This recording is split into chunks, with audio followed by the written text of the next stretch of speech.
guys, what's up? It's the Knife Enthusiast here, coming at you with my 5th review video in my Balisong collection review series.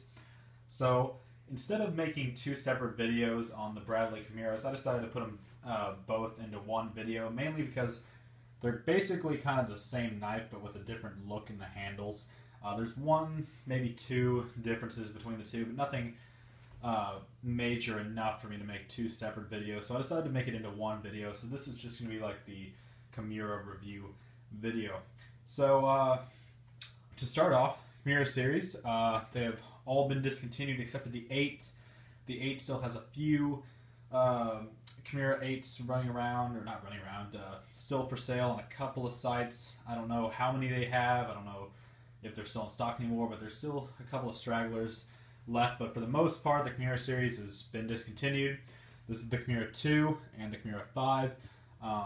They were both discontinued for a pretty long time. I don't remember when the 2 was discontinued, but the 5 was discontinued about a year, maybe 2 years ago. And they both retailed for about $100 back when they were, in production. I think I paid like $110 for the 2, mainly because it was kind of rare and discontinued. And then the 5 I paid about $80 for. So that's what I paid for it. So which knife should I do close-ups of first? So we'll just go ahead and start off with the 5. Why not? So they both have similar blade styles. Blade shapes, by the way. Actually the exact same blade shape. Get this to focus in here. So this is the sharpest... These are the sharpest knives that I own. They're ridiculously sharp. They have a really fine point. They are, I don't know what these are. Bead blasted or coated or something. The Kimura 5 actually has a softer feel than the 2. The 2 has more of a slick feel to it, whereas the 5 feels kind of soft. So you can see the spine there. It's flat, but it's smoothed on the edges, so very comfortable. Also the coating just makes it very soft. Blade is razor sharp. There's the Bradley logo. See on the back if it has anything. Made in USA. Very nice tip. Dual Tang pins, which I love dual Tang pins. Keeps your handles spread apart very nice. The spine is very comfortable for flipping. Not the most comfortable spine I've ever flipped because I prefer crown spines on my Balisongs. But because the spine is very soft, it makes for a very comfortable flipping experience when you go to do moves that require you to change direction or whatnot. So it's very comfortable when it pinches you like that. Not very comfortable when you slice your hand open with this wicked edge. So if you are getting a Kimura to use as your main flipper and you don't want to get anything too expensive and you don't want to buy a trainer either, I'm going to say you have to tape the blade. Because when you start doing advanced tricks, you will cut yourself very badly. I mean, when I was doing a basic opening, I sliced my fingers wide open, and luckily I didn't have to have stitches, but it was pretty close. So yeah, just love the blade style. The blade shape is very good. I feel like out of all the Kimuras, this one is the best blade shape. I think it just feels good. The balance is there, and it just flows really well with the handles. So that's that for the handles. Dual Tang pins keep it very nice and spread apart in the handles, as you can see there. Also, I like it for flipping. Has torque screw construction, which you don't see on many Balisongs. You are starting to see them on $100 Balisongs, but you used to not be able to see torque screws on anything that wasn't, a little bit more expensive. So it was nice that the Kimura added these torque screws to that to make it adjustable, and it has very flat screws in the back.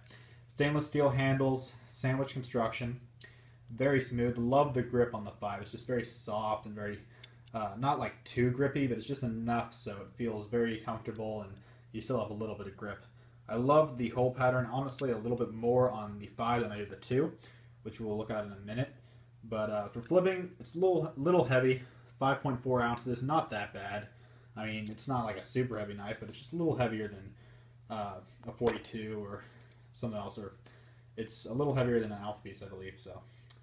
Latch is reversible, so if you want to put it on the safety handle, if that's your style of flipping, you can do that, or you can take the latch off. Very easy to adjust the latch, take it on or off. Has barrel spacers, so that's that. Flipping, love this knife, love it. It is a perfect flipper for the price. Some say it's better than the 42. I don't think so, but it's certainly a really great knife, and I believe this knife will be very collectible, and a lot of people will want it in a couple of years because it was such a great knife when it was in production. So this is the 5, and since the 2 is basically just like the 5, I already kind of said everything that needs to be said there, but blade shape is the exact same, so exactly same kind of preferences I like on the 5. Although the finish on the 2 is very slick. I don't know if this is polished handles or not. The blade isn't polished, so I don't believe that this is the polished version of the 2, but it is a very slick feeling on the handles. A lot more, I don't know, it just feels a lot different than the 2. But I do kind of like the whole pattern on the 2. It looks really cool. I like the 5 more. I just like that streamline oval pattern it has in the middle. But one thing that the 2 does have that the 5 doesn't is, I'll go ahead and close this and show you guys up close, is that the 2 has these little kind of indentions here, which I found are very good for latch drops, because I actually use that more than the latch piece. The latch is pretty good, but I like how you can do some latch manipulations or get some sort of grip down there. I think that's really cool, and you can.